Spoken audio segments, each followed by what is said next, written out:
মৰমৰ নৱমমান শ্ৰেণীৰ ছাত্ৰ ছাত্ৰীসকল আজি আৰম্ভ কৰিবলৈ লৈছো নতুন এক্সাৰসাইজ নতুন চেপ্টাৰ 4 এক্সাৰসাইজ 4.2 এইটো চেপ্টাৰৰ নাম কি আছিল দুটা চলকযুক্ত ৰৈখিক সমীকৰণ আচ্ছা ৰৈখিক সমীকৰণ কাক বলে এইবিলাক মই পিছত তোমালোকক বুজাই দিম ফাৰ্ষ্টতে আমি কোৱেশ্চনখিনি ডিল কৰিবলৈ লৈছো come on let's start question number 1 এখন টকা বহিৰ দাম এটা কলমৰ দামৰ দুগুণ এই উক্তিটো প্ৰকাশ হোৱাকে দুটা চলকযুক্ত এটা ৰৈখিক সমীকৰণ গঠন কৰা ইয়াত এখন টকা বহিৰ দাম x টকা আৰু এটা কলমৰ দাম y টকা বুলি ধৰি লোৱা কেনেকৈ কৰিবা এখন টকা বহিৰ দাম এটা কলমৰ দামৰ দুগুণ আচ্ছা তোমালোকক ধৰি ল'ব দিছে কোৱেশ্চন নম্বৰ 1 যে টকা বহিৰ দাম x টকা আৰু কলমৰ দাম y টকা তেনেহলে টকা বহিৰ দাম কলমৰ দামৰ দুগুণ বুলি কৈছে তেনেহলে এখন টকা বহিৰ দাম x টকা হলে তেনেহলে x সমান সমান y লিখিবলৈ যাওঁতে ইয়াত আমাক 2 দিব লাগিব মানে ইয়া হৈ গল তোমালোকৰ ৰৈখিক সমীকৰণ একেবাৰে সহজ কথা হয়তো বুজি পাইছা তোমালোকে next question number 2 question number 2 তোমালোকক কি দিছে তলৰ ৰৈখিক সমীকৰণ বিলাকক ax + by + c তাৰনে standard form ইয়াক ষ্টেণ্ডাৰ্ড ফৰ্ম বুলি কোৱা হয় আৰ্হিত প্ৰকাশ কৰা আৰু প্ৰতিটো ক্ষেত্ৰত a b c ৰ মান উল্লেখ কৰা ফাইন ফাৰ্ষ্টতে মই তোমালোকক লবলৈ লৈছো কোৱেশ্চন নম্বৰ 1 কোৱেশ্চন নম্বৰ 1 ত দি আছে তোমালোকৰ কি 2x +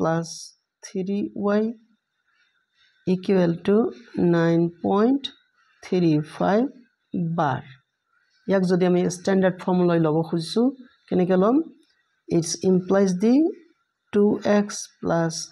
3y এটো ইফালে আনিলে মাইনাস হ'ব 9.35 bar = 0 লিখিলা এতিয়া কিন্তু ষ্টেণ্ডাৰ্ড হোৱা নাই কাৰণ ষ্টেণ্ডাৰ্ড ফৰ্মত আমাৰ কত মাইনাস নাই প্লাস আছে সেইকাৰণে ইয়াক প্লাস লৈ কনভাৰ্ট কৰিব লাগিব কেনেকৈ কৰিবা 2x + 3y মাইনাসৰ জায়গাত তোমালোকে প্লাস বহা কিন্তু ব্ৰেকেটৰ ভিতৰত দিবা তোমালোকে মাইনাস 9.35 bar = 0 এতিয়া তোমালোকৰ x ৰ সহগত কি আছে 2 আছে তেনেহলে a ৰ মান হ'ব 2 তানে a2 b ৰ মান হ'ব তোমালোকৰ y ৰ সহগ তানে 3 আৰু c ৰ মান হ'ব c হল কনস্ট্যান্ট টার্ম তানে a2 ইয়াত মান কি আছে -9.35 bar হৈ গল তোমালোকৰ আনসাৰ নেক্সট কোৱেশ্চনত কি দি আছে তোমালোকৰ এইটো তোমালোকক মই দেখা দিছো কোৱেশ্চন নম্বৰ 2 টো অলপ ক্ৰিটিকেল যেন লাগিছে তোমালোকৰ কাৰণে মই হেল্প কৰি দিছো ইয়াত ঠিক আছে কোৱেশ্চন নম্বৰ 2 দিছে x - y / 5 - 10 = 0 question number 2 x - y / 5 - 10 = 0 এটা দিয়া আছে নহয় ফাইন ইয়াক আমি কৰিম কি লসাগু উলিয়াম ইমপ্লাইজ দি তোমালোকে লিখিবা লসাগু কিমান হ'ব 5 হ'ব তেনেহলে ইয়াত মনে মনে 1 আছে সিম্পলি ইয়াৰ 5 টাইমস তোমালোকে কৈ দিবা 5x - y - 5 10 যা কিমান হ'ব 50 হ'ব ইয়াত = 0 তোমালোকে এইখিনি হয়তো গম পাইছা কাৰণ তোমালোকে ডাঙৰ হৈ আহিছা ফাইন ইমপ্লাইজ এতিয়া ক্ৰছ মাল্টিপল কৰিম হয়নে ক্ৰছ মাল্টিপল কৰিলে তোমালোকৰ 5x - y - 50 ইফালে থাকিব আৰু 5 ৰ হতে যদি 0 তোমালোকে ইনটু কৰা তেনেহলে 0 হ'ব ক্লিয়াৰ এতিয়া ইয়াক আৰু বাকিখিনি কাম কৰিলে হল ইমপ্লাইজ 5x ইয়াত মই প্লাস লিখিম -1 into y 1 into y minus into plus minus ঠিক আছে প্লাস এটাক আমি লিখিম -50 is equal to 0 এতিয়া তোমালোকে স্ট্যান্ডার্ড ফৰ্মৰ লগত তুলনা কৰিলে তোমালোকে নিশ্চয় গম পাবা a ৰ মান হ'ব 5 a2 b ৰ মান হ'ব -1 মানে a2 আৰু c ৰ মান হ'ব তোমালোকৰ -50 মানে a2 এয়া হৈ গল তোমালোকৰ আনসাৰ একেবাৰে সহজ এইবিলাক অলপ চিন্তা কৰিলে হল তোমালোকৰ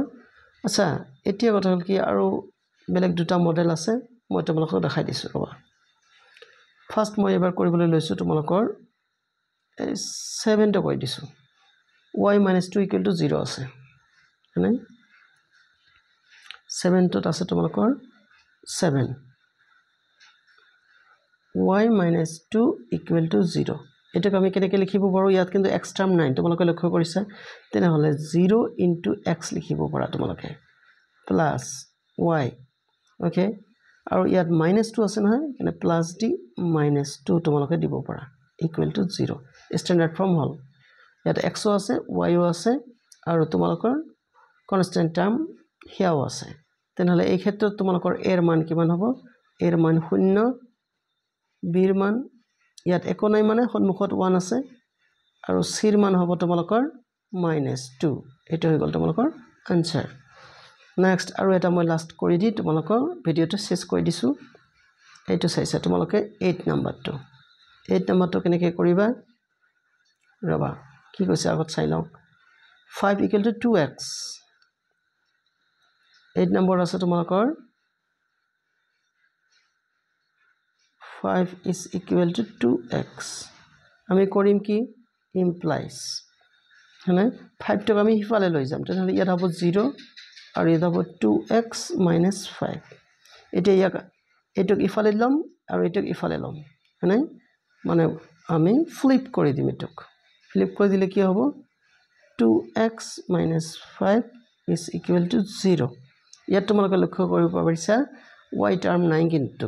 আমি y টাৰ্ম বনাই লম 2x plus 0 into y লিখিব পাৰো 0 into y equal to 0 মানে নাই -5 আছে -5 এর জায়গাত প্লাস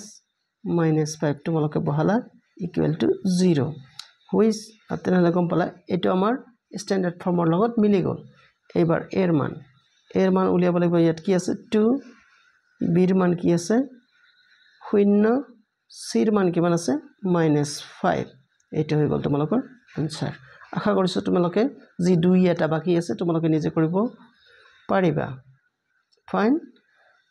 আৰু তোমালোকে মোৰ ভিডিওত লাইক কমেন্ট শেয়াৰ কৰিবলৈ নাপাহৰিবা